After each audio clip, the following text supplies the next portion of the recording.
have our be real. Yeah. I mean, I wanted to do it before, but Bart was like dicking around with a bad mic.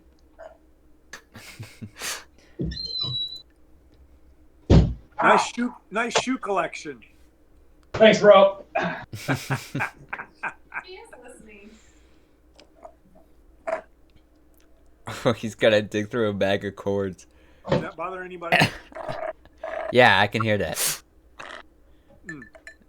go ahead and finish that up. Oh, it's gone. Okay. This is great for the blooper reel. No, this is fantastic. I should have been recording when you're doing the rest of the Beatles stuff, but Bart was like, We're doing great content.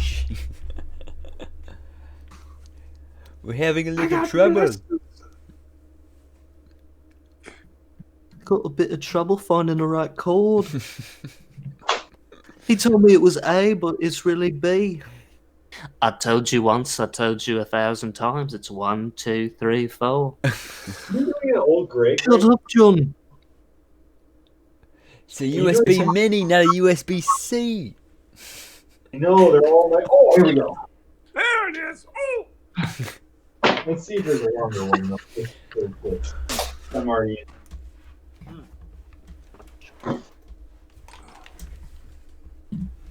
A Garmin. Is that really my only phone?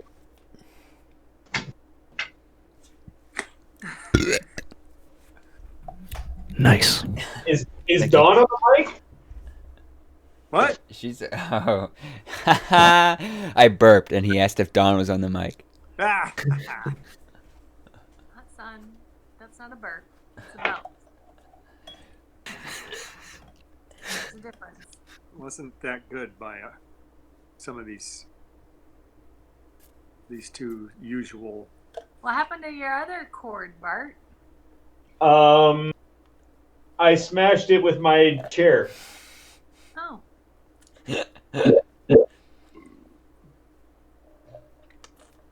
Why'd you do that, mate? Doing it on purpose. Tearing up the room. Tearing like up a the room. rock My power supply's dead. Set. Okay. Let me guys volume my. Where you at? Say something. Somebody say something. Yo. Okay. Can you hear yourself on mine? Nah.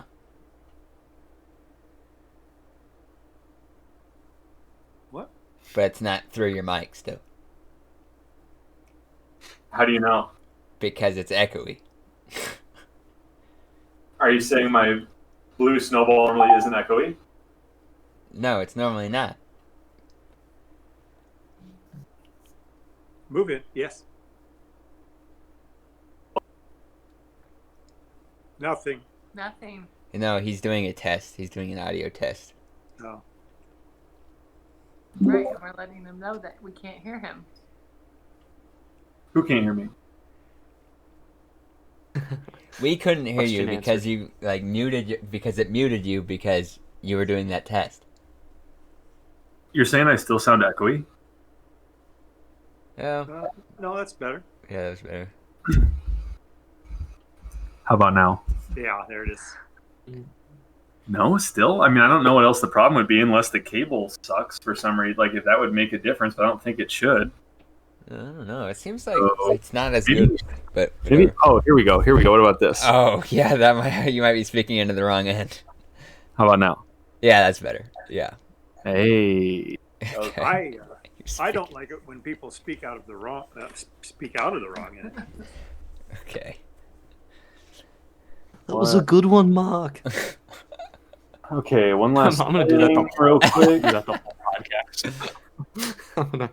Oh no. Uh-oh. Ooh. But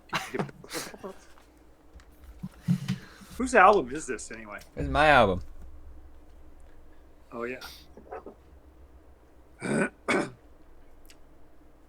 Well, brother Matt is coming over tomorrow to help me take down some trees. Yeah.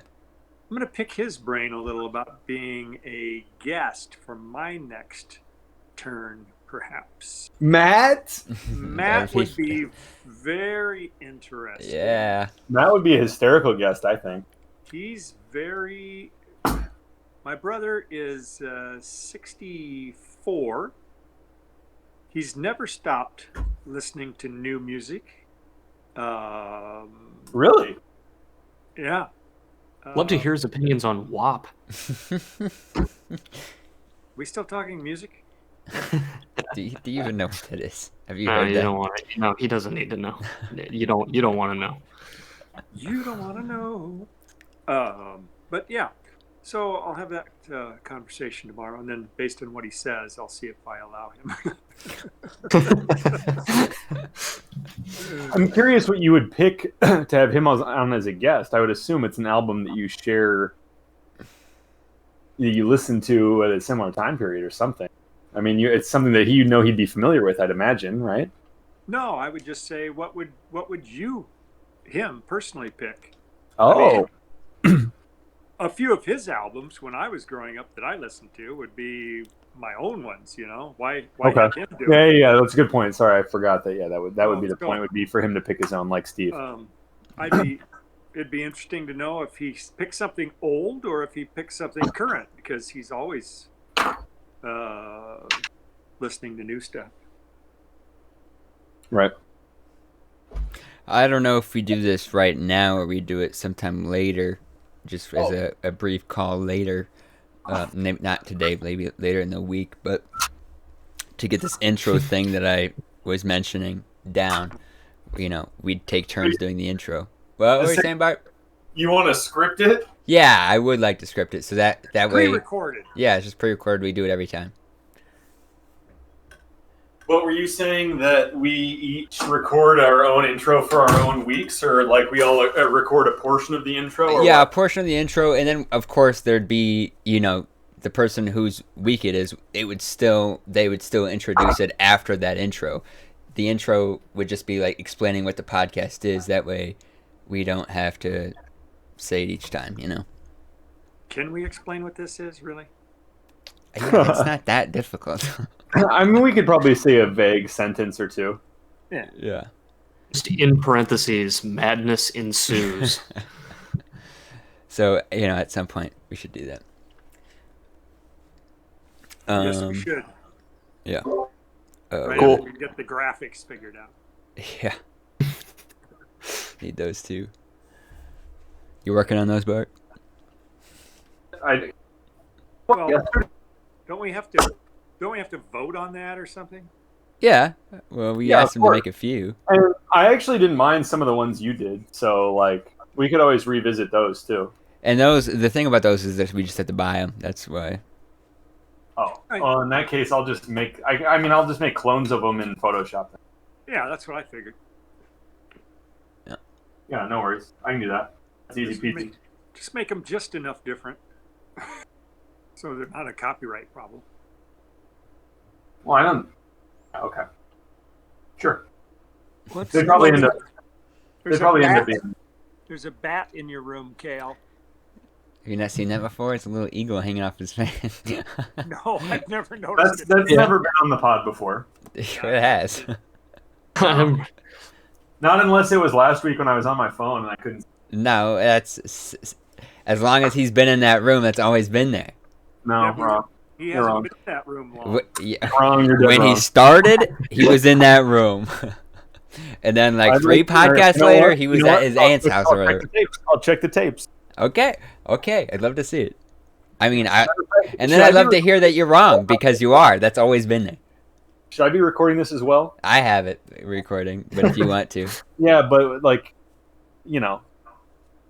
maybe I should too. Wants it done right. sure, man, if you want. User error. No, I'm fucking. Is Bart's video like oddly out of like pixely for you guys? Like, Okay, that's probably going to be my internet, and that might Okay. be a problem tonight. I don't know. Just starting 2 nights ago, it's consistent every night too. It starts happening at like 8:30 p.m. We'll Yeah. start having random internet interruptions. okay, that's I don't know why. It doesn't happen during the day. Inconvenient. I don't know. So if we know what Plan B is. if I Some spots. if I DC, that's what's happening. Okay, no problem. Is everyone ready? Everyone got their notes? Do you have questions? Yeah. I mean, if you guys have any questions, feel free to ask them. I don't have any side questions. I'm very bad at asking questions like that, so feel free to ask them. I'm sure Bart would be the Who are main these contributor guys? to Who that. are these people? They've been around forever, evidently. And what's their story? Where are they from? I don't know.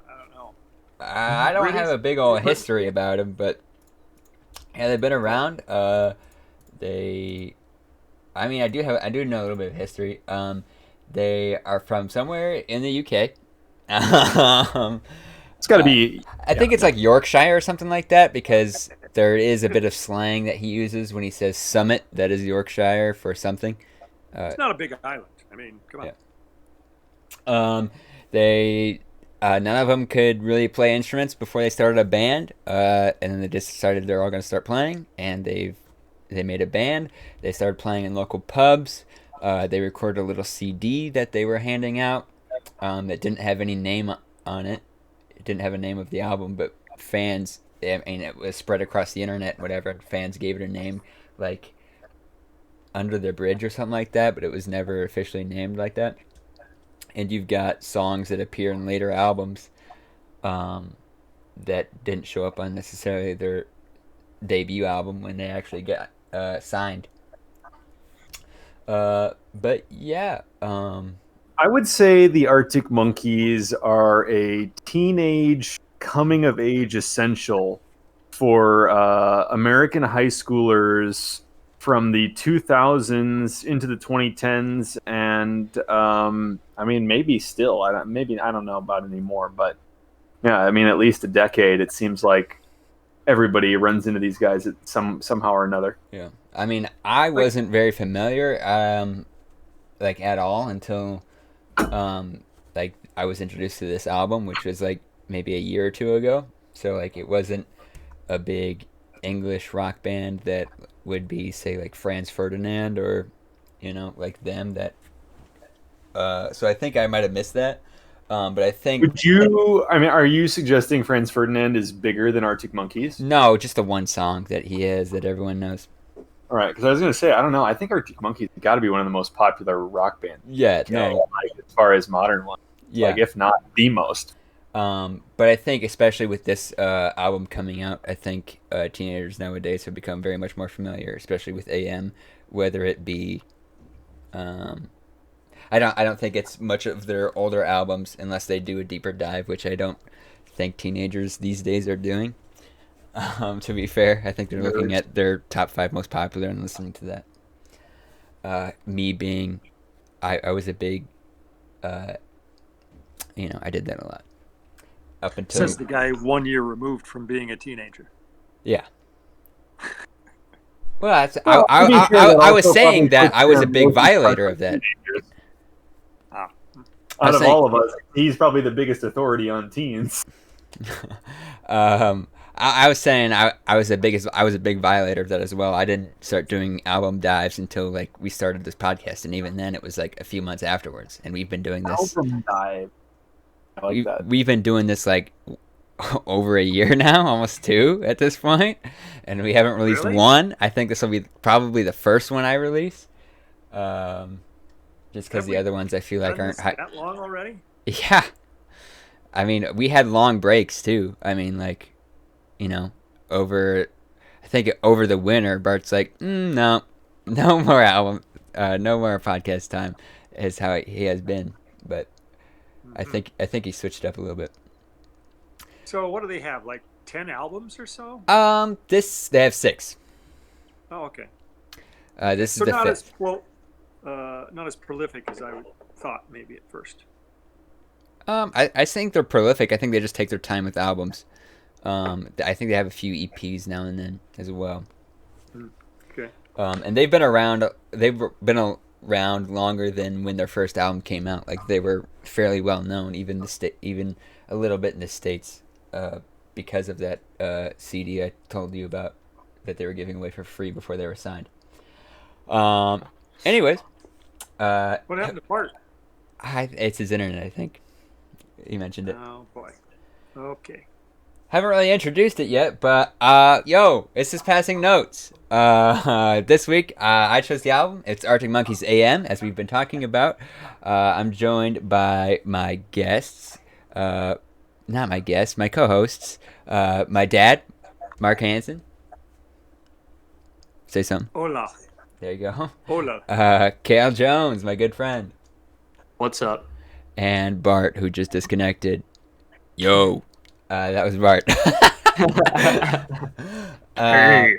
So, AM is the Arctic Monkeys' 5th studio album, but the first album, they decided to take off their training wheels, you could say, or their weighted clothes, and stopped limiting themselves to making music that they knew they could play everything in live shows. This was the first album. They're like, okay, we can branch out a bit and not limit ourselves to doing things that we know we can do in live situations. Hence the extensive use of like echoes and like post-production stuff that you hear in some of these songs. You know, like him backing himself, which he obviously can't sing 2 parts at once. So, boom. The AM is the band's initials, and also AM radio. It's a little hint at that. The lead singer, Alex Turner, says he just straight up stole the idea from the Velvet Underground's VU record. The album has been hugely successful, earning the Mercury Prize for 2013 Best Album and called the same by NME magazine. Even put on NME's list of 500 greatest albums of all time. I think it was number 442 or something like that. So, Down there. what'd you say? A bit down there, but still good. Yeah, no. I mean, of all time. I mean, Yeah, that sounds pretty good. That's pretty There's good. been a lot of time. just a little bit. But isn't that a British publication? Yes, probably. So you know, Oh, okay. best of all time. So we can just write it off then. What do they know? What do they know? Yeah. I think an accent is appropriate right here. Yeah, I'm not. I don't want to like delve too deep into it with Bart not here. Yeah. So yeah, it's been pretty largely critically acclaimed. Oh, here's the man. Hey. Mm, Maybe. mm. Oh, he looks better. What is that thing? Orange is my favorite color. That's just No the idea. logo. It's freaky. Yeah. Oh, bring, bring. Dumbass internet. Oh, hey, you look much better now though. Yeah. I'm using my phone as a hotspot instead. There you go. So hopefully I don't have to, hopefully that will stop it from happening a second time. Yeah. All right. Should we Well, we're ready to roll. redo this? No, we just need to roll. Okay. Ready to roll. Maybe we can edit this in. I'm also joined by my older brother, Bart Hansen. Did he say yo?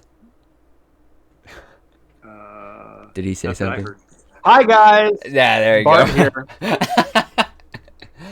All right. I just gave a little bit of background on the album, Bart, and we're about to jump into Do I Want to Know, the first song on the album. I think the order we're going to go today, I think I'm going to switch it up. I want Kale to go first.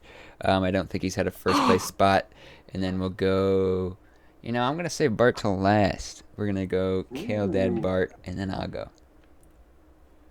Okay. Okay. So much more listen. That's right.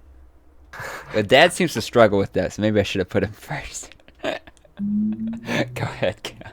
Damn. Ow. Somebody hit the roast button on the soundboard. We gotta That's have a a roast sound in the drop for chat. that. Roasted. You know, it happened one time. And you verbatim said what I had already said. Three times. Okay. Never mind. Once, twice, 3 times a lady. Yeah, okay. Go ahead, Kale. All right, Kick us let's off. kick Do I this, want to know? kick this bad boy off. Do I want to know? right off the bat, a really nice beat to open us up. I was blown away, first of all, by how many of these songs on this album in particular were big deals, like big hits, and staples for their live shows. So luckily, shocker, I got to look up a lot of live shows, which is awesome. So if you're on the YouTubes, I would recommend the Austin City Limits from I think 2013 or 2014. Busted. There's comedy. also that's comedy.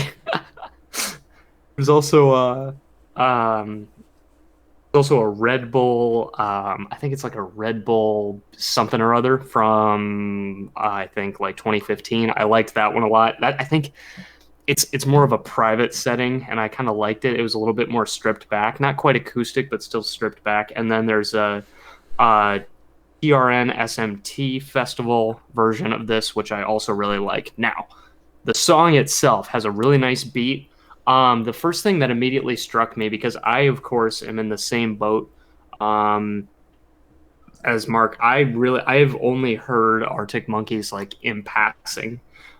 Somebody would just be like, "Oh, you like this song?" And I would say, "Yeah." And they would say, "Oh, it's the Arctic Monkeys." I'm like, "All right," and I wouldn't think about it. But I was aware of their status. I knew they were big, like Bart said, amongst people who are, I would say, who graduated high school in the early 2000s and into the 2010s, all that stuff. So my first impressions were pretty much, this is unique. This is a strange kind of sound that I've never really heard anything quite like it. It's very distinct. There are a handful of moments which are, I think, really, really clever musically. And I am a big fan of, what's the lead singer's name again? Alex Turner. Alex Turner. I'm going to talk about him a lot. I'm a big fan of Alex Turner's voice. It's very unique and reminds me of, I'll get into that in later tracks. Really nice falsetto in the chorus, which is refreshing. And a really nice bass sound. Overall,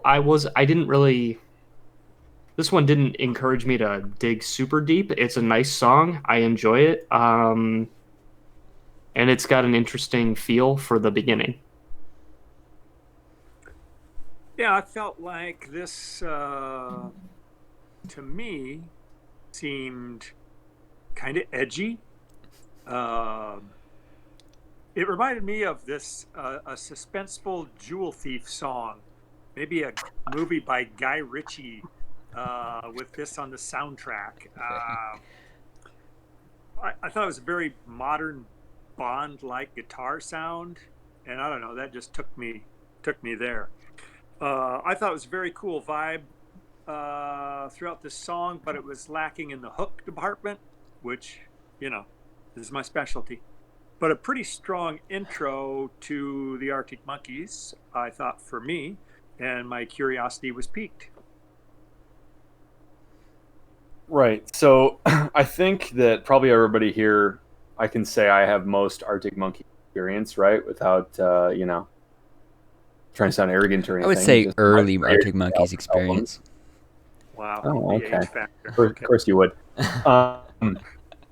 Kale, I think you're right about the cleverness, but not just about the song. I think that that's kind of an Arctic Monkeys thing, is cleverness with lyrics and cleverness with phrasing and maybe cleverness with certain musical things. So, there's definitely things, even though I would say this album sounds differently than what I'm used to or what I was used to, which were albums from like 2006 and 2007, I think, is when the two I'm thinking of came out.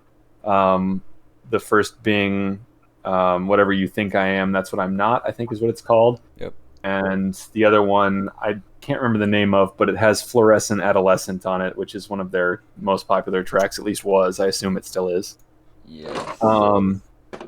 It's like a cartoony looking one, I think, like a cartoony picture of a building. Yeah, no. But anyway,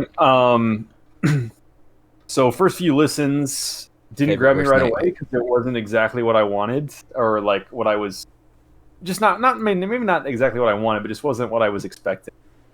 But it definitely grew on me, and this song maybe more than almost any other song on the album. My first listen, I was like, man, what is this? It sounded, I don't know, maybe kind of modern stadium rocky at first, but I think, to me at least, the riff is undeniably turns into an earworm. And I find it just popping into my head, the it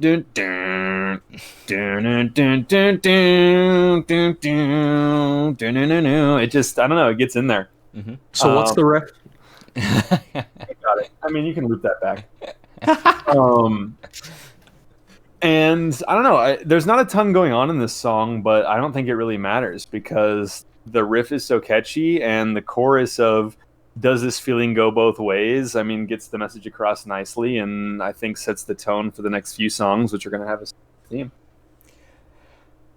Yeah. Do I Want to Know is Arctic Monkeys' biggest song to date. The band is infamously cheeky with this song, often starting live shows off right off the bat with this song. Just kind of as an intro. They're like, boom, we're going to hit you with this. If this is what you were wanting, now you got to stick around.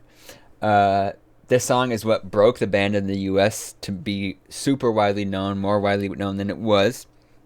And now you can see like popular figures like Dua Lipa singing it in live concerts. So yeah, I mean, obviously it's made a huge impact. In this album alone, Alex Turner has changed his accent to be a little easier on the ears of American listeners, but it still slips in, most evident in this song with the line that sticks around like summit in your teeth. Summit being slang for something in Yorkshire. The song is such a banger with the heavy drums and bass that make it perfect for just blaring on speakers or in the car. The guitar is fantastic, and this song, while not being very fast, sets you up for the next song where the tempo is picked up just ever so slightly. And that song being Are You Mine? Oh, I think it's. I just want to say quickly. Yeah, go ahead. When in doing my YouTube and live research, I found there's a ton of people cover them. Like, I mean, a ton of people. Like everybody from Hozier to there was somebody, yeah, Dua Lipa, as you said, and there's like a handful of others, and I think it's this song in particular that's been covered quite a few times, like in acoustic versions. So that's interesting too. So if you're into covers, feel free to look up a few of those. Yeah. With that being said, Yeah. this second track, woo, man, Are You Mine?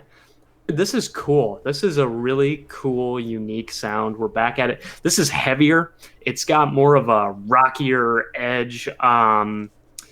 Without drawing the comparison too closely, I was thinking Led Zeppelin like the whole time. I mean, there were just a few choices that were screamed Led Zeppelin to me. Like the choices, vocally and drumming wise, were awesome. The drummer is amazing. Whoever the drummer is in this band is fantastic. The a cappella sections or moments that are sort of like out of time with the music are also awesome, and of course, again, remind me of Led Zeppelin. And awesome guitar work towards the end of the song before they go back and repeat the verse or not quite the chorus, but like the pre-chorus or something like that. That's another thing that I noticed about their lyricism. Not only was I lacking in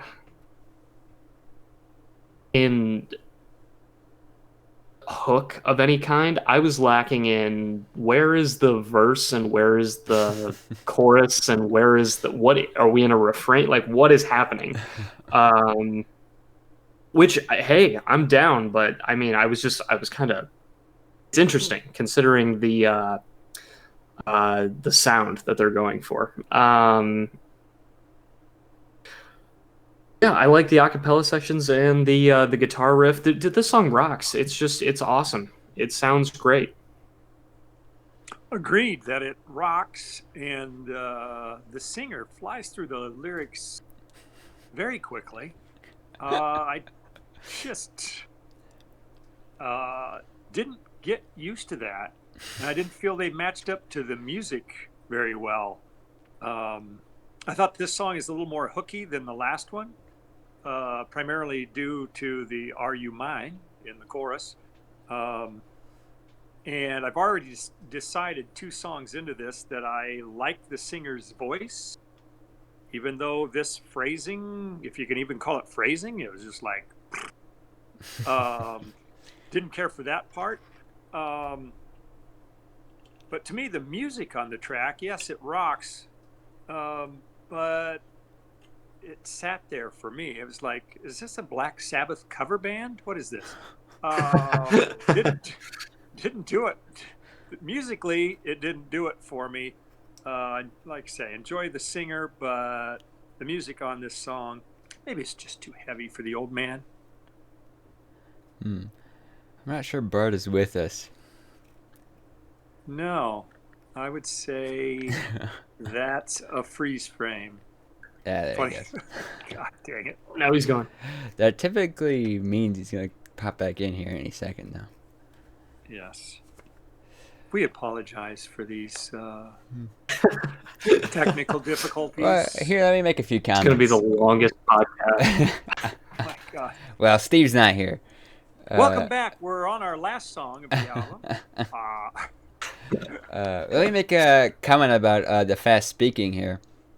Yeah. I think this song was heavily influenced by rap music.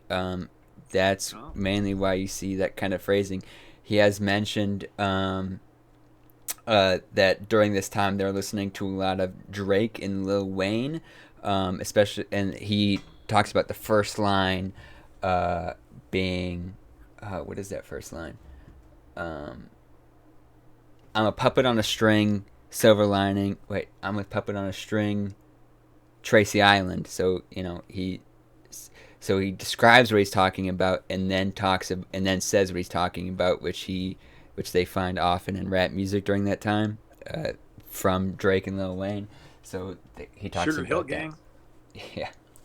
So he talks about that, being an influence for this song, especially. Okay. Interesting. Yeah.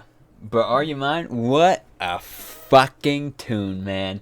Very deserving of being their second most popular song. It just plain out simple rocks. As soon as you hear that whammied guitar note, you better buckle up because you're going for one hell of a ride. Everything about the song is just fucking sex, dude. What kind of a rating are you trying to get the podcast here? The beginning line, I already said that. Yeah, it's so good. I mean, you gotta love the instrument break where they make use of the stereo sound playing in different ears. I feel like it's very tastefully done, and I don't feel like I hear a lot of that now. I feel like it's developed a little bit since the Beatles, where the singing is all in one ear and then the instruments are on the other ear. So if you have the left ear out, all you hear is drums and tuba. But I think it's a good idea. 10 out of 10 song for me, though. God damn. Such a great song, especially for listening while you're on the road.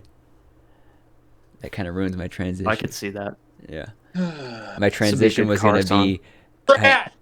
My transition was going to be such a great song, especially for listening while you're on the road. And speaking of, takes us to our next song, One for the Road. What's close? Funny. We're doing like a whole David Lee Roth DJ, man, we're getting ready for this next track. We're getting ready for this moving next and track. shaking.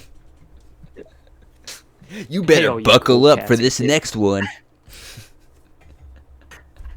Yeah, I'd be banging on the button right about now. Bart, are you here? What does it look like? You're warping in from what planet? I'm not sure. Well, we can hear you. These If two you want to dots. put in your thoughts about Are You Mine, we can hear you at least. What do you mean? What does my video look like? 2 squares going around and around. Yeah. Really? Yeah. Yeah. You're probably loading in, so just don't worry about it. Oh, he gone. Oh, Oh, here's back. Oh. This one was supposed to happen without a hitch. Oh, there's the man.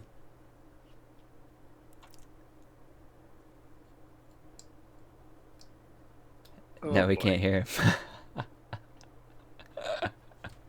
It's like trying to contact alien life. Yeah, this is gonna be so much work editing this. This was supposed to be the first one we were.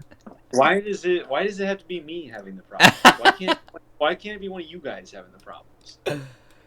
Let's hear your opinions on Are You Mine, Bart? Yeah. Okay. Well, first, I think it's a nice transition from the first track. I think that thematically they're great and they sound pretty similar, but they kind of blended together for me on most of my listens. I love the phrasing at the beginning of the chorus that I go crazy, and then the I think that's great. And there's an awesome falsetto backtrack. I think that picks up like halfway through the song or so that I really like. But I'm a sucker for falsetto whenever, So, but otherwise, I mean, we're gonna have a stretch here where these aren't my favorite, but I really like the back half of. Oh,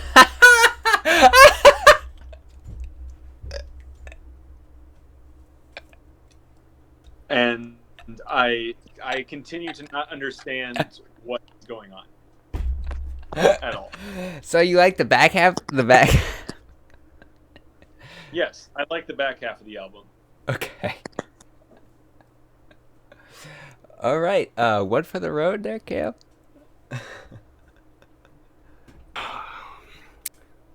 Need one for the road. One for the road. Nice falsetto. Really nice sound.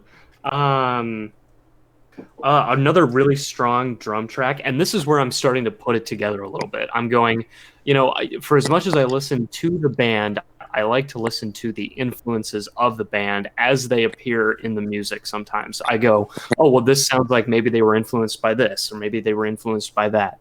And I'm starting to put together kind of this like. I feel like they have just as much an affinity for classic rock as I think they might for, as you suggested, rap music. Which is interesting because it makes me understand the lyrics a little bit better if I know that they kind of come from rap music a little bit. There's a lot of like throwback rhythmic choices back to like double time 60s beats, like the do do do do do do do. I was like, oh, that's kind of a 60s kind of feel, and I like that. I wrote a note which is very specific. I wrote appropriate guitar solo. It was like, yes, it's exactly what it should be. It's not over the top. It's not trying to be more than it is. I think it fits with the song really, really well. I made a comment on a couple podcasts ago about rap solos or having a featured rap section, and that if the rap doesn't fit with the rest of the song, it sticks out. I would say the same thing is true for instrumental solos, especially when it comes to the band itself. And I think this solo pretty much convinced me that their guitar player knows what he's doing, man. So this is another great one. I like the Live at Austin City Limits one from 2013 live. Great. And that's another thing. Let me talk about that real quick. Sorry. Just real quick. Dude, they are... Stop!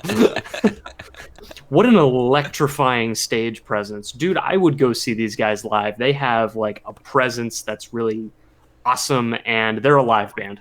I mean, for as much as we can critique this album, I think they're a live band. Alex Turner comes alive when he's in front of an audience, and that's all I have to say. and Kale is trolling us again. He knows we didn't look up any of the live stuff, and now he's going, "Oh, it's so great!" Oh my God. I mean, is he for real? I don't know. I have to refer to my notes on this one. Coming up, the next song, for example, among others, but really the next one, there are lines that will not leave my head and are so good. I have to rely on my notes on this song, however, because I don't remember anything about it.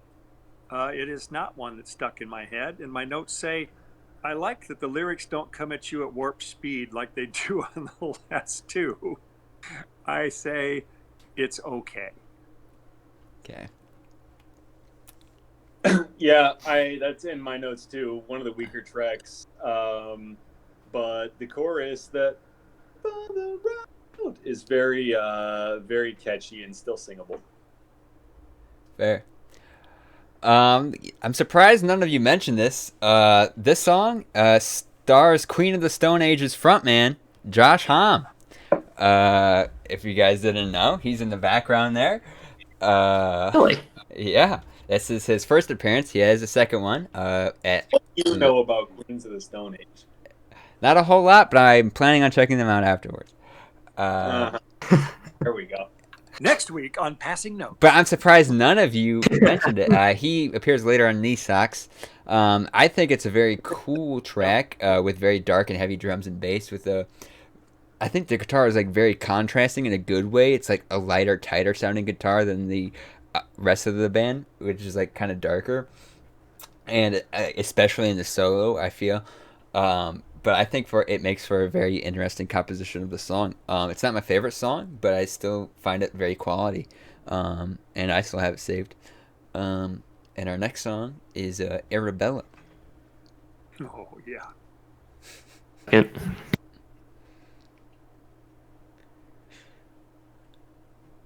Hello?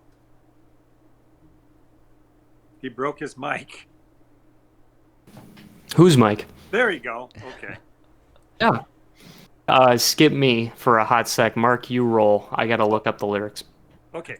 I like the strong percussion intro, juxtaposed with the cute little keyboard riff. It's like, oh, okay, this is cool. I love the descriptive lyrics and the chorus. What? Arctic Monkeys with a smoking hot hook that jams. So catchy. And I wonder if he's looking up the lyric I am about to spew, which is been in my head all week long. The horizon tries, but it's just not as kind on the eyes. I think that's a great line. Such a great line.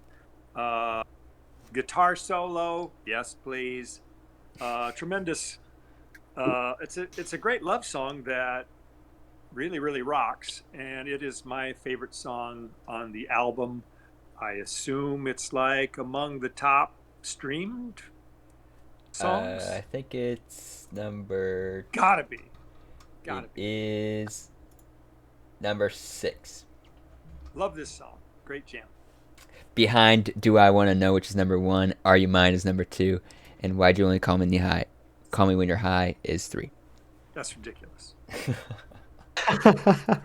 Here's a little quote from Dad before Kale goes. When I first played this song for him, I doubt he remembers. I think it was on a late car ride home from either Waterloo or Vinton. He said, "Now that is music. This is good music." Yes. It is.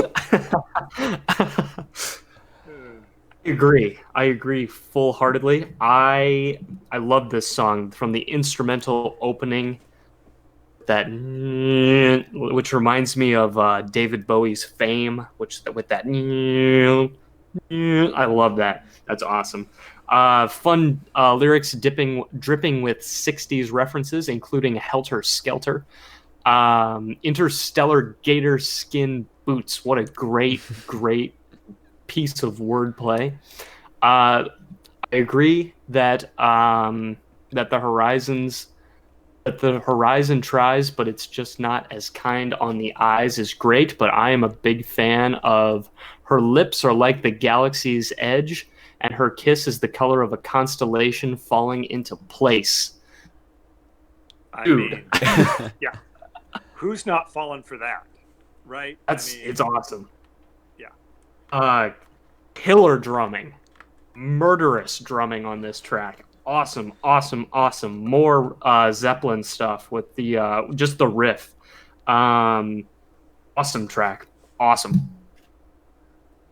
It's crazy that you guys had such a visceral reaction to this one, because this one just never really grabbed me. I read that it was Alex's favorite song that he wrote on the album, and Yeah. I was surprised to see that too. I mean, the lyrics are high quality, no doubt, but yeah, I don't know. I don't have anything explicitly bad to say. Just this one didn't really grab me. I will say, sick little riff at the end though on the guitar. Yeah. It's named Arabella because it's named after like a old sci-fi film called Barbarella. Little fun fact. Ah, yes. I Jane Fonda. don't remember. You not have the other part of that? Why it's the combination? Come on, bro. No, I So, don't. his Hit it with girlfriend. me. Yeah, it's his girlfriend, Ariel. Ariel combined with Barbarella. Ah, didn't know that. There you go. Super cool song. Starts out smooth and dark and then gets very rocky with the addition of the guitar and the altering of the drum beat as well. The song interpolates War Pigs by Black Sabbath, if none of you realized, with the guitar hits followed by the hi-hat quarter notes that lead into the brunt of the chorus. And Turner emulates Ozzy Osbourne in the bridge with the effects that they use that more or less doubles his voice, which is a technique that Ozzy Osbourne is known to use. Told you they were a Black Sabbath cover band. And often while performing this song, they often start playing a part of War Pigs behind the guitar solo near the end, which is also very cool to watch. I encourage you guys to watch it. There's a link to it in the Discord. You got it. I saw it live. You saw it live. All right, and that leads us to the next song, I Want It All. Then we get to I Want It All. I don't want all of this song. I don't want very much of this song. It's weirdly ominous for me. It just kind of, I don't know. I don't know about this one. The synth solo's nice. I like the synth solo. I don't know. Every time I listened to this one, I just found it kind of grating, and there's nothing I could specifically pinpoint and go, yeah, it's that, or yeah, it's that. This one, I mean, you come off from Arabella, which I really, really liked, and then we go into this one, and I'm like, oh, I just don't know if it has the same quality. It really, it didn't get stuck in my head or make me go, I want to listen to that one again. Fair. I know where you're coming from. I like the music on this one, but unfortunately not as big a fan of the vocals. And there's so very little lyrics to have an opinion one way or the other. It feels a little like a filler, like it wasn't finished, but we'll put it on here anyway. So I felt kind of the same way as Kale. Yeah, I don't have a ton to add. This is the last of the minute tracks for me. I had a couple good things to say. I like how the music drops out in the third verse and it's just the voice. I think that really brings out the falsetto, makes it nice. And I think there's another nice guitar jam on the bridge. Yeah, I feel like it's been fairly consistent even among like avid listeners. It's a pretty basic song, and it also is like fairly consistent. Everyone thinks that it starts to really hit like at the third verse, and then in the bridge with the cool guitar along with the shoo-wops. But like that's like the only like good part about it. I don't think it's a bad song, but it's definitely a bottom tier for this album. It sits bottom of the barrel. Not much else to say about it. Our next song is number one party anthem. And now we go into a slow kind of. It's a little entered more the ballad loungy. section. Yes. I wrote ballad. Got a really slow beat. There's an acoustic version of this, which is also great. At this point, I'm like, okay, he's doing a David Bowie impression on this song. I feel like he's trying his hardest to do his best David Bowie, Lou Reed, kind of 60s sounding. I don't know. Wasn't a huge fan of this one my first couple of listens, but it's grown on me a little bit. Agreed 1,000%. This one was doing nothing for me. And then suddenly, I don't know what happened. I was struck by lightning, something. and I figured it out. It's like, oh, it's suddenly part of my DNA here. I like this. Uh, the uh, I need Kale's uh, accent on this one. Leather jacket, collar popped like an antenna. That is. I've got to. Do it. Yeah. A leather jacket, collar popped like an antenna. A great line. There's some other nice lines on this one too, but I like the whole feel of this one. After about the third or fourth listen, something changed. The imagery started kicking in, almost a nostalgic feel. Even the irony of the title versus the actual rather mellowness of the tune is clever. This is my second favorite song on the deal, where those first two listens, I'm going, what a hot pile of garbage. This Wow. number one party anthem. This don't make no sense at all. But I did a 180 on this one. Yeah, agree. I mean, I think this one sounds like it's going to be pretty consistent too. I called it the anomaly of the album. I was sure I would hate it forever, and then all of a sudden, one day, it popped into my head on its own that number one party anthem, and I was like, "Shit, do I like this?" So I have a quote from him about this song. He says, I was trying to get away from melodies that stick on something, and it was one of the first melodies that meandered around a bit. You get that on Do I Want to Know, and a couple others as well on the melody and the bridge. It's almost kind of conversational more than melodic. It doesn't seem to follow a formula. You don't really know where the next line is going to move melodically, which is exciting for me. I think that line gives some insight. This is me talking now. I think that gives some insight into the song and why I ended up loving it and like the subtle complexity behind it. And I think that's probably why it grows on you over time. You know, the more complex a song is, the less likely you are to like it on your first listen, and the more likely you are to like it as you get familiar with it and like it more long term that way.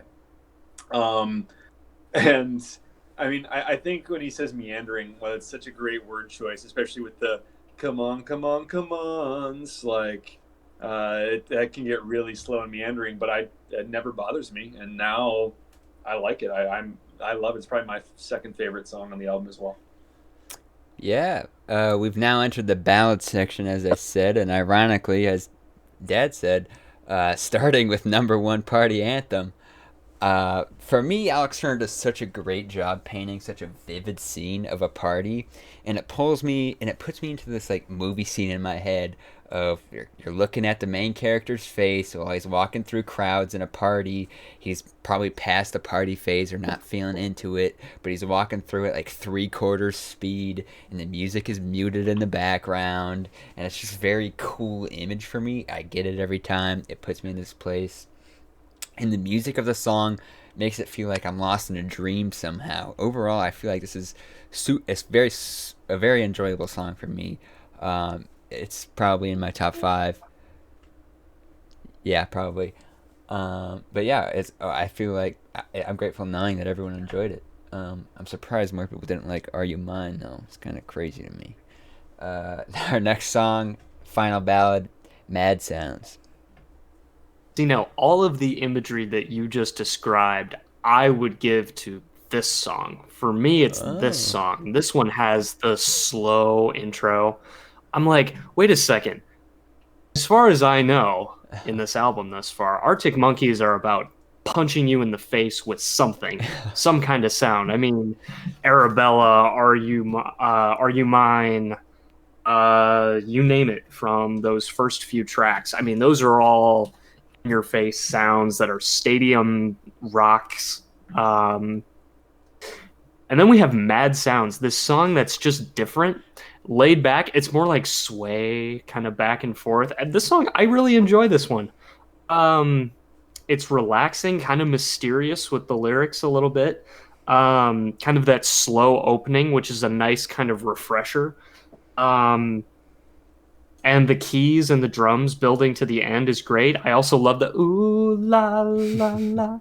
Ooh, that's great. I think it's great. It's again it just keeps putting me back in that 60s ballad kind of mindset. I'm thinking maybe more like the early 60s, like the Frankie Valley and the Four Seasons, something like that maybe.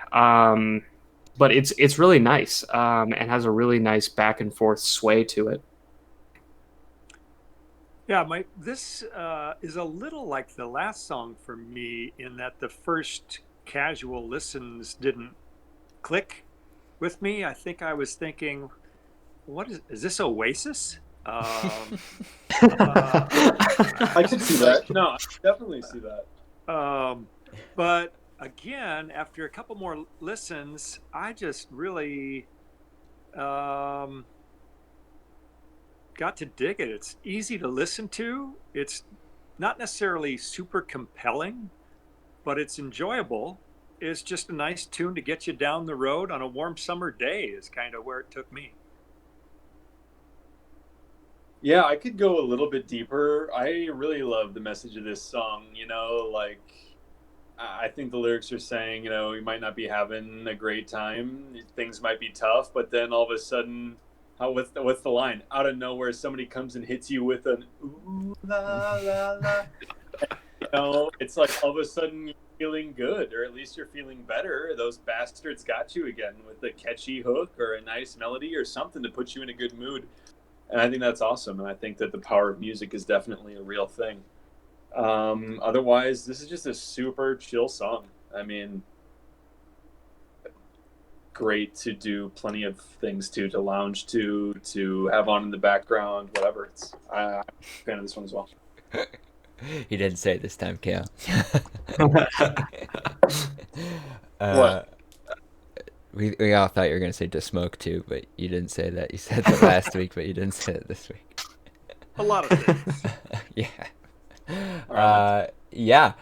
For me, well, the message of Number One Party Anthem was about waiting for an anthemic party song to continue the mood. Mad Sounds is all about how music can influence you and be healing in a way, and that makes it very logical to put after Number One Party Anthem because of the linear storyline, but also having similar sounds and also just being a ballad, and you know, it makes sense that they're right next to each other. I really enjoy this song, and the image the bridge gives me, it always makes me smile. It's just an image of someone holding the words ooh la la la like a bat, and then, like coming out of nowhere and then smacking someone atop the head with them. From the line, someone comes out of nowhere and hits you with, it always brings a smile to my face. Yeah, just boom, and like now you're smiling because you just got smacked. That always just makes me smile. And the percussion at the end, I think it's the bells, give it such a nice resolve that makes it very hard for me not to love it. I think it's a fantastic song. Now we pick up the pace with Fireside. I tried. I really tried to really dig into this song. I feel like it starts and then it doesn't go anywhere. It kind of picks you up. You're going and you're going and you're going and you're going and you're just going to keep going. The beat is unique. I get what they're trying to do. They're trying to spice it up a little bit after a few ballads. Fine with me, and I'm sure some people like it. I didn't write a whole lot. This one really didn't grab me. I thought it was a nicely constructed song. The vocals and the music I thought really coexist nicely. It's got a good chorus. I just thought it was a nice short pop song. That's it? That's it. Okay, well, I mean, I guess this makes sense. So we're picking the tempo back up. I love it right away. Like, I think this one's, I don't know, hooks me off the bat. But come on, I mean, this one has groovy space guitar in the middle of it. Totally a Bart song. And that guitar persists the remainder of the song after the instrumental break. I live just for that instrumental break alone. Love this one. Okay. Yeah, I think it's a fantastic song where the main premise is about a guy who's having a difficult time moving on from a relationship. There's the reemergence of the shoe ops from I Want It All, but in a little different style. And you've got this really interesting, ethereal kind of sounding instrumental break that is really cool, as Bart kind of mentioned, the spacey guitar. Um, Overall, it's very lovely, in my opinion. This is one of my favorites as well. No Um, way. We agree on. Oh, that's crazy. Why'd you only call me when you're high? Now we're back in it. Now I'm like, all right, okay, cool. I mean, from those first few notes, this is what I like to call a strut song. I mean, when you're like this is a song that I can walk to with confidence. You know, awesome, awesome. His staccato delivery on some of the lines, I don't have any that stuck out to me in particular, but his phrasing is awesome for this one. It's just different. Sorry. Just agreeing with you. Okay. Just giving you a solid hell yeah, because I like what you said. Keep them coming. The way he delivers the title of the song is also fantastic. And then the double time at the end is great. This is a strut song, man. Why'd you only call me when you're high? Interesting question. But an easy answer, really. Is he that dense? I mean, come on. The highlight of this song for me is the first 4 lines of the chorus. That phrasing, like you mentioned, it's hypnotic. It is so good. Really nice. And then I'm starting to realize, maybe you guys did this earlier in the album, maybe you noticed, but I'm a little slow. The subject matter is nearly always the same. It's like miniature tigers from last week. It's relationship rock. It's like this woman thing. It's like every song is couples therapy. I don't mind, I guess. But this is the track I started noticing. Coming from the guy who says music is one of 3 things always. Yes. Okay, granted. Is This that my all cue? 3. Yeah. Okay, so first and foremost, love this rhythm as it's been touched on. The strut song. When you said strut song, the first thing I think of is that silly Spider-Man movie where Peter Parker kind of has an emo look. Do you guys know what I'm talking about? Yeah, like Spider-Man 2. Confident Peter Parker. I don't know why that pops into my head, but it does. But yeah, I mean, then after that, I love that you hit that point. Then on to Dad, your point, the first few lines of the chorus. I mean, again, that's enough of the song to live for. Like, now it's 3 in the morning. Like, it's so good, so good. It's just rapturous, if I had to use a word. Ooh, good one. Is that a word? Nice No. vocab. But I'm sure of it. I get that vocab title every week. There's some great falsetto backers again in this one. Super fun song, but I would say kind of ironic to me, because coming from personal experience at least, and people I'm around, normally you're not making booty calls when you're high. Normally you're pretty set at that point, usually pretty melted and mostly just looking for a snack. So I can't really relate to that one. And not that kind. Unless he's high on something I'm not as familiar with. But anyway, that's all speculation. Yeah, to be fair, I think high might be slang for drunk. I think it might be like British slang Which for would drunk. be much more. Yeah. It's got a music video that jumps off of the music video for Are You Mine? And it's like partying, and I think he's like leaving a party or whatever. So I think it makes sense. I think that's what it's about. But I don't have much to say about this song besides that I really enjoy it. Apparently, the beat is a Dr. Dre beat from 2001 that, in the words of Alex Turner, They gave it an Ike Turner Beatles bowl cut, then set it off galloping along a Stratocaster into a Liquid live show. Um, Whatever I that don't know means. how I missed. How did I miss that? I should have caught that. Dr. Dre beat. Anyways, super sexy song. It's great, and there's a Now that reason you why. say it, I see it. Yeah. No bullshit. Maybe I'm Oh. imagining. Okay. It's great, and there's a reason why it's amongst their most popular. And then our next song, Snap Out of It.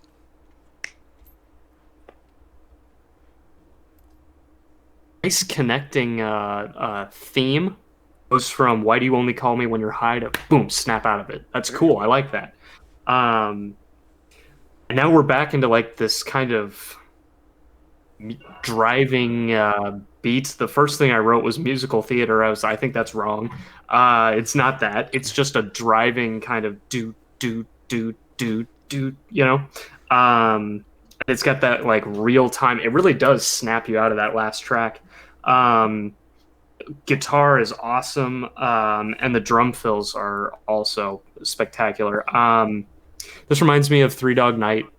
I can't help it. It just with that dun dun dun dun dun dun dun dun. I remember when. I remember. I was gonna say Jeremiah was a bullfrog, but okay. Sure. I was going more for one, but yeah, I didn't write a whole lot. This is a really nice one. The Pink Pop live at Lollapalooza. Oh, there's a Lollapalooza in Argentina. That's good. And Pink Pop 2014. That's also good of this live.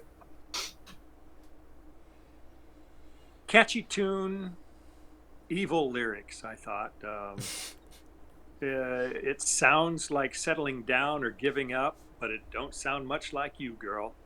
Kind of a douche move, but I like the song. He was just saying it doesn't sound like you. You don't sound like you're a person who settles down. That's not quite what he's saying. Okay. He's going a little farther than that. Like, choose again. You know, option B over here. Okay.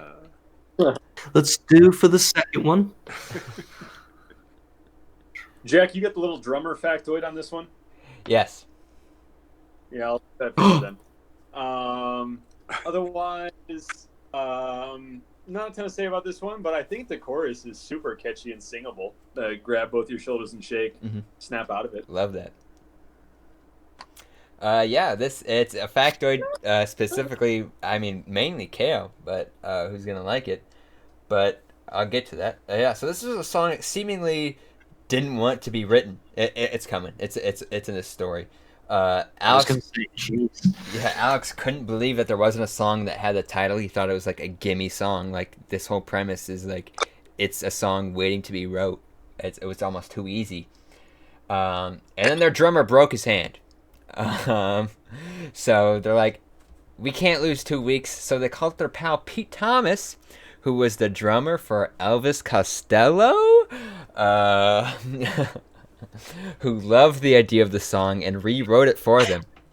Alex said that if it weren't for Pete, the song probably wouldn't exist. So big ups to Pete. I love the song. It's the poppiest song on the album, but it's also fun to sing along to. Especially that I want to grab both your shoulders and shake, baby. Love that. On to the sexiest song, Knee Socks. Really? Maybe premise-wise. Hey, time out. I was gonna say this is your sexy song. I don't think so. I think lyric-wise, I think what he's talking about is the sexiest. Okay. Knee Socks. Back to a funk kind of beat. It's got a cool breakdown in the middle, which is awesome. Falsetto with an exclamation point. This is kind of a weird one. It just was kind of strange. There were a few lyrics that I really liked. I love January Blues. I think that's works on like 2 different levels at least, both in terms of color, feeling, and musical genre. I think that's really nice. It's a good one. I don't have a whole lot on this one. The Suzanne Vega Tom's Diner ripoff in the opening. I mean, Did it do that? is that not on here? Did anybody not hear that, or did I imagine that? You might have imagined that. Hang on. Oh, okay. So you're saying the guitar riff sounds like it does kind of sound like that. The guitar goes ban it, ban it, ban it, ban it, and he's Right. saying it sounds like do do do do do do do. It took me right there. Okay, yeah, I get it. Ah, okay. Arguably the best part of this song. Okay. There it is. Uh, There it is. There's a couple sweet lines lyrically, but not enough. I thought the music's a little sing-songy. Maybe that's that opening that stuck with me. I give the song a solid eh. Okay. That's crazy because I feel like we've mostly been in agreement for almost the whole album, and this is one of, if not maybe my favorite. What? Especially the chorus. I love. How do you not love this chorus? Did you look at the lyrics for this chorus? Yeah. I don't know. When the zeros line up on the 24-hour clock, it's so smooth. It's just like that other chorus that draws you in. I don't know, and it paints that picture when you walked around your house wearing my sky blue Lacoste, the polo, Yes. obviously, and your knee socks. I mean, come on. That's my couple of sweet lines right there. And then there's a dirty falsetto bridge. I mean, our boy Josh is back. Yeah. I don't know. I love this one. I'm surprised to see it not getting love. Yeah. No. Maybe Yeah. maybe it's a listen. I'm a listen short yet. Yeah. Maybe. Maybe I need one more time. Yeah. So yeah, another appearance of our boy Josh Homme. This track is so damn goddamn good. Everything about it, from the drums and the guitar riff to the bridge, where it's so hard to understand what is being said, but if you know what I'm talking about, the really fast. You and me could have been. Anyways, you have to look at the lyrics to know what they're saying. All the way to Josh Homme's James Bond haunting vocals in the background, if you guys remember that. All the zeros lined up. You know, in the background, it's like echoing. I don't know how you guys missed that. I said, Are You Mine was sex as a description. This song is describing sex, pretty much. Both achieving their goal and great success in their own way. It's a fantastic song. I can't get enough of this. This is probably number 3 for me, if not 2. And then the final song. Yeah, it's popular. Yeah. Yeah. I didn't understand that. I'm gonna have to give it another listen. I'm Yeah, like, you two gotta check on that. I don't know why this song is as popular as it is. Okay, come on. I don't want to be left out. All right, final song. I Want to Be Yours. Now it's sexy time. this is slow. I mean, my first note is it's sexy time, because that's exactly the beat, that's the feel. It is this is the girls in the audience for the live show. I mean, he sings it to them like this is sexy time. I want to be your vacuum cleaner. What Comedy. the fuck is that? It's funny, but all right. It's funny. I did laugh. It is funny. And as the song progressed, I was like, oh, it's kind of getting like trippy and sexy at the same time. I was like, oh, this is kind of an interesting kind of feel. There's an acoustic version of this, which I will recommend, and a Voodoo Music Festival version. This one made me blush. This is definitely one that was like, oh. Yeah, and check out their live version from the Hard Rock Cafe in Kissimmee. It's to die for. Wow. You probably won't find that, actually. But Did you just make that up? I had to go kale on that You're one. so dumb.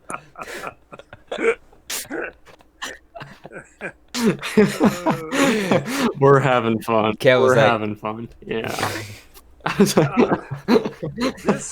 tune this tune is simple.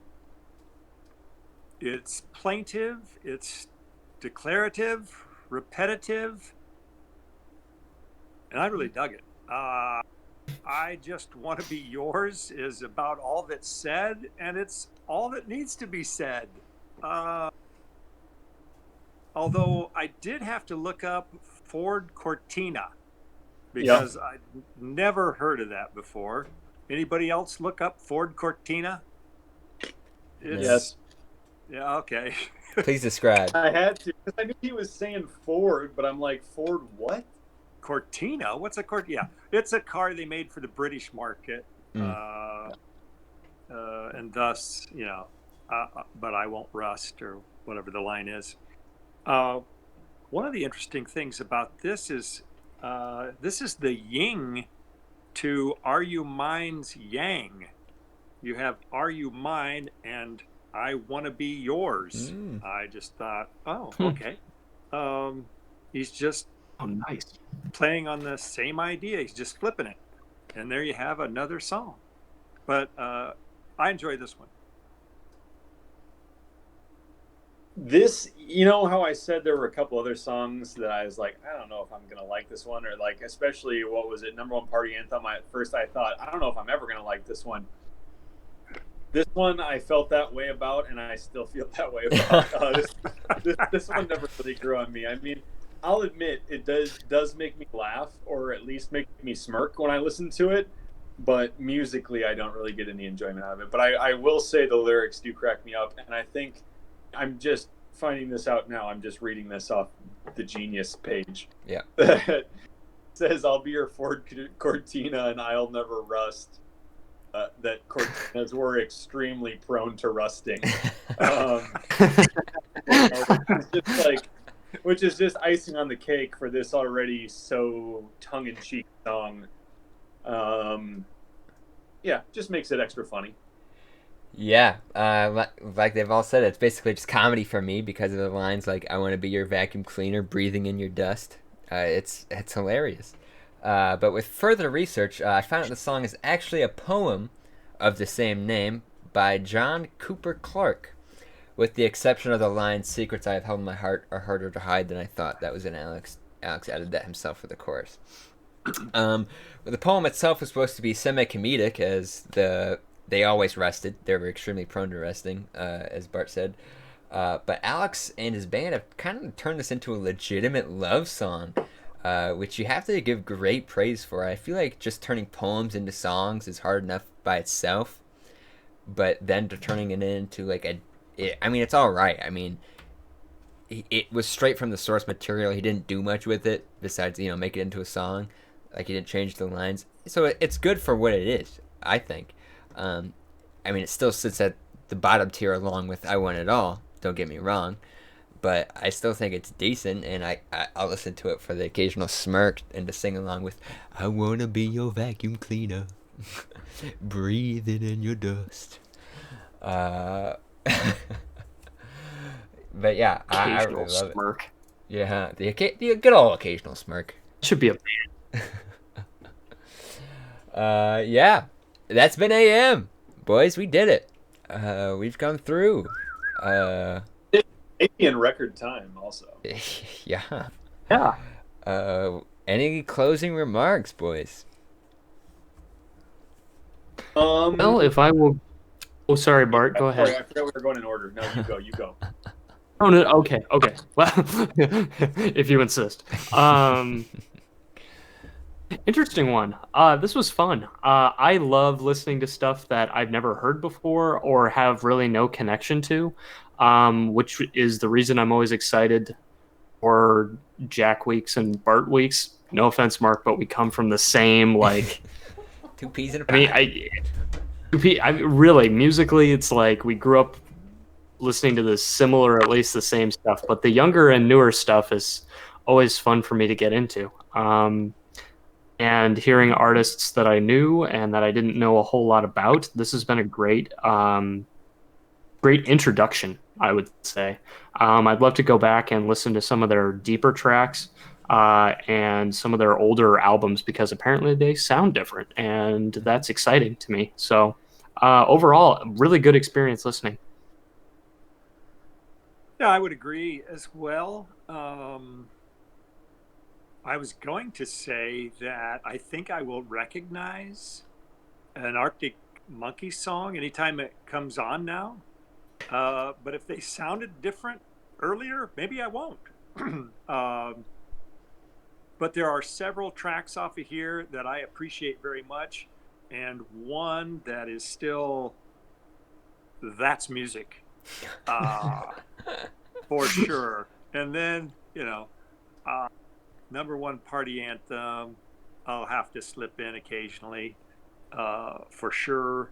And what's the track? Kind of mellow, the "Going Down the Road" song. Was that Fireside? Hang on. Mad Sounds? Sounds. Mad Sounds. Yeah. Yeah. Mad Sounds. Some good stuff. I am happy for the experience for sure. Agreed. I haven't looked into any new Arctic Monkeys music since high school. I've still had some of their other music on repeat, specifically off those two albums I mentioned earlier. But it was nice to find that I still like what they're pumping out, even as they grow up with me. This album, and I listened to the newest one, that kind of spacey lounge one, which isn't bad either. I still say my favorite is the first one, the "Whatever You Think I Am, That's What I'm Not." And if anybody wants to listen to Bart's favorite Arctic Monkeys song, that is "Dancing Shoes" off that album. Quality song. So glad you listened to Tranquility Base Hotel and Casino. Love that album. I've been listening to it like every day at work. Well, that's way Bart album too, I think. Yeah. I'm really glad you like it. A lot of people don't. Buddies of mine who are super into Arctic Monkeys, and bands like it, hate that album. They'd be fine with it if it wasn't put under Arctic Monkeys name, because to be fair, it is a big switch up. But that's fine. Little shout out to Alex Turner. He actually has 2 side projects. One is called The Last Shadow Puppets. I believe that's a bit slower. I think it's more R&B based. And then he also has a solo artist, which right now he's only released 1 album, and it's a soundtrack to a movie he made. But it's all vocals, which is interesting. I haven't watched this movie either. I think I might have to do that. But yeah, I super enjoyed enjoying listening to this. That's another excuse too. I'm glad you all enjoyed it, and have a few takeaways from it. That's super cool to me. And that's what we're here for, I guess. Guys, got any? Yeah, what's up? If anyone wants extra credit, check out their live performance on YouTube at the Hoboken Motor Lodge in the Blue Room there. It's to die for. The fantastic. Hoboken Motor Lodge. The Blue Room. I'm not even. Fuck out of here. They have different rooms in the Hoboken Motor Lodge. Well, they're all blue. But Okay, do we have a few describing words for this album? Ethereal. That's kind of tough. What you got? He said ethereal. I said Okay. Yeah, I actually don't know. I don't have anything off the top. British rock. I mean, is this uniquely their sound, or are there other bands that sound similar to these guys? Oh, wait till my next week. There are similar Okay. sounds, especially their older stuff. It gets pretty similar Okay. with bands like The Strokes. Oh, I love the Strokes. Do not steal my album. Ooh. So we have The Strokes next week. No. Okay. Strokes won't Definitely not. Strokes won't be for a while. About the Stooges. Not gonna So lie, I considered a Stooges album. Oh boy. So we gonna score this? yeah, then? let's score this. All right. I'm gonna think about mine for a second. Cal, do you got something? I am going to go. Let's see. I did really enjoy this one. I'm gonna give it an exact, precise, right down the middle 3.5. I'm going 3.7.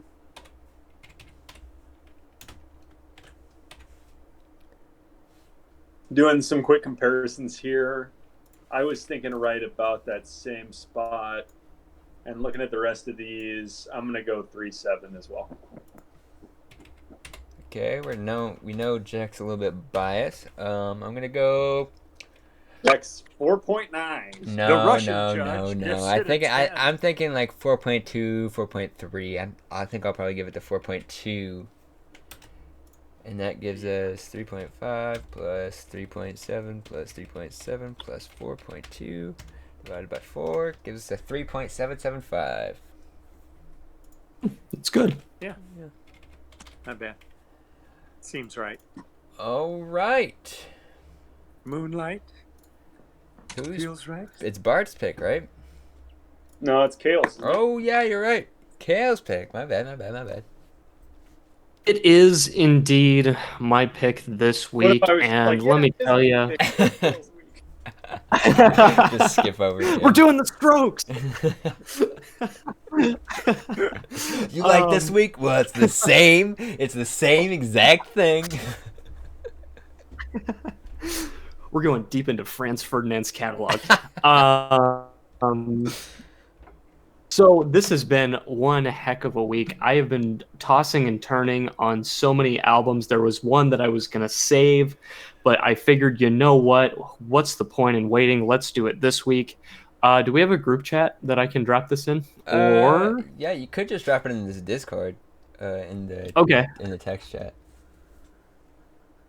Where's that dog? There it be. Here we go. Paste. And so the album this week was kind of up in the air. I didn't really have anything specific that I wanted to precede this. So we're going to take an interesting route. If this podcast is truly about expanding musical genre interests, this might be something out of folks' comfort zone. This is Judas Priest's Painkiller album from 1990. And it's metal. This is not like extreme. This is definitely not the heaviest stuff I've ever listened to. It was definitely my first real introduction into metal music and heavier sounds. I've been a Judas Priest fan for a while, and in recent years, this has become my favorite of all their albums. And it's become, and I did some research, and apparently it's really the one that splits Judas Priest fans down the middle, because a lot of older guys will go for the classics, and the younger guys really like this sound. This is definitely their heaviest sounding record, and it's got the most bite, I would say, and it's definitely the most metal of all of their albums. So, some quick notes here about this one, because there's a few things that I need to address. The song Battle Hymn and the song One Shot at Glory. Battle Hymn is all instrumental. Just count that as the introduction to the song right after it. And then Leather Rebel Live, which is at the very last track. I was like right there. Could you say that again? Oh, yeah. Battle Hymn?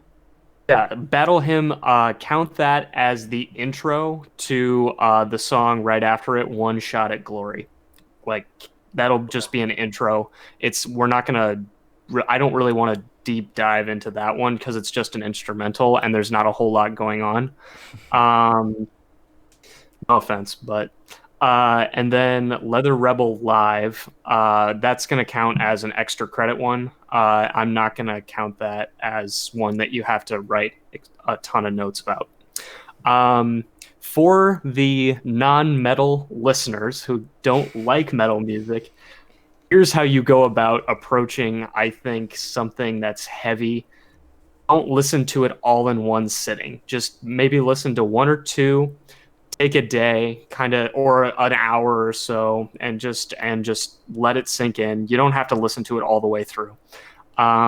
Mix and mingle as you wish, but most importantly, enjoy. I'm actually thrilled to hear what you guys are going to say next week, because this is either going to be, yeah, this is great, or it's going to literally kick me out of this podcast. Oh, that's what you're going for. He wants out. He's sick and tired of it.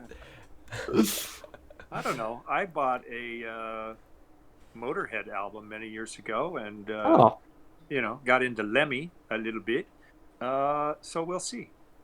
I know Lemmy's a few awesome. Judas Priest songs, obviously, but Let me drop a fun Motorhead fact for you here. So, the song "Ace of Spades." Okay, we all know it.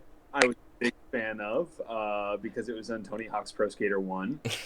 And somehow made it into my iTunes library. And now on my phone is alphabetically the first song in my iTunes library. So whenever I plug my phone in my car now, it automatically plays. It drives me fucking insane. Like, to where now I can never listen to that song again. And every single time I don't get it in time, I'm furious. Just uninstall Apple Music from your phone if you don't use it. I can't. Okay. what's Fair. the one that always comes up on mine? For me, I've uninstalled it because I never had any music on it, but I have bought a ringtone for Dad, which is the Magnum theme song, the Magnum PI theme song for his ringtone, and it saves it as a song. So, like, if I don't have Spotify up and I double tap my AirPods to play music, it goes, it plays it automatically. I'm like, God damn it. But all right. Glad to hear you've got one of those. Yeah. Yeah, I've got one too. It's an oldie. I can't think of it now, unbelievably, but does the same thing. Comes up every time, and it's like, oh, you can't stop it quick enough. All right. Thanks for tuning in, guys. This has been fun. Listen along with us. Painkiller album by Judas Priest. And Judas Priest.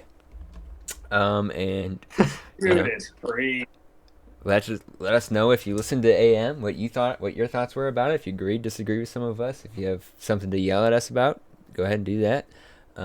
If you hate Kale, Put it in the comments. Let him know. You can find him at.